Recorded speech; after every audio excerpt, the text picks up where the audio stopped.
In a gaming market that seems dominated by looter shooters and battle royales, a game like Devil May Cry 5 doesn't come around often. The series that pioneered character action has gone back to its roots, offering a deep and engaging combat system that makes taking out demons an incredible treat.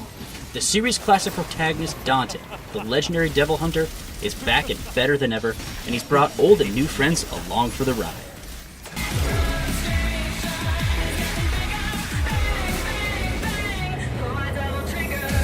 Devil May Cry 5 takes three characters, series veterans Nero and Dante, along with a mysterious new ally called V, with three vastly different playstyles, and turns players loose to use them to fight the demon armies, in a story that's largely present just to shuffle players around between missions. The focus is more on the outlandishly fun moments in between, featuring characters showing their demon-killing prowess in some ludicrously stylish ways. Level designs are streamlined compared to previous entries, with little to speak of in terms of puzzles.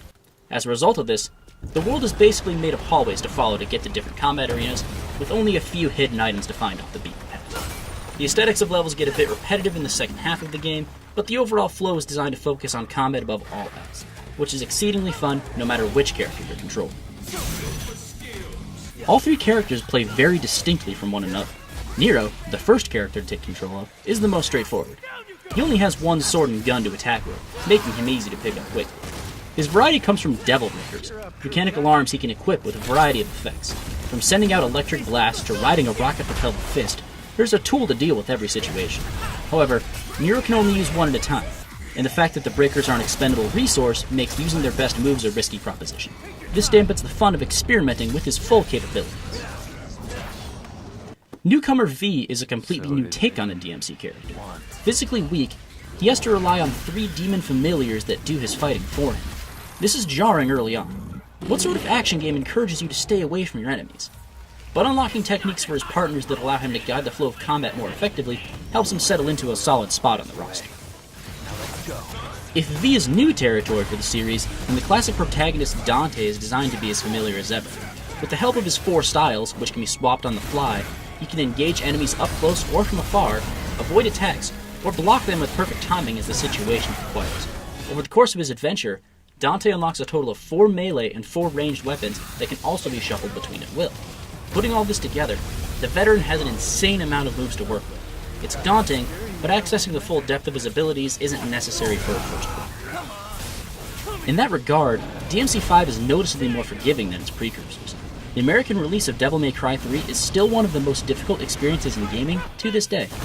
Deaths don't require restarting at the nearest checkpoint, since in-game currency can be used to purchase revivals when all life is lost.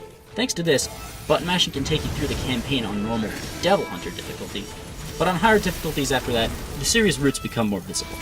Learning weapon properties and enemy attack patterns becomes key to survival, and this is even more true if players are attempting to maximize their style rating. When fighting through the demon army, an in-game measuring system ranks your performance with ratings that range from dismal to smokin' sexy style. It's just one example of how every corner of DMC5 oozes the series' emphasis on style. Characters trash-talk bosses in their own distinct personalities before big fights. V's quoting of William Blake poems works far better than one might think in this regard. As the air to a bird, or the sea to a fish, so is contempt to the contemptible. Every time he gets a new weapon, Dante makes sure to show it off in the most ludicrous ways possible. This dedication to style is the crux of the game's experience. DMC5 is consistently dedicated to emphasizing flair over anything else. Fighting demons looks and feels as good as it ever has, often even better. And in a crowded gaming market, a game that's true to what it is and excels in delivering it is something worth celebrating.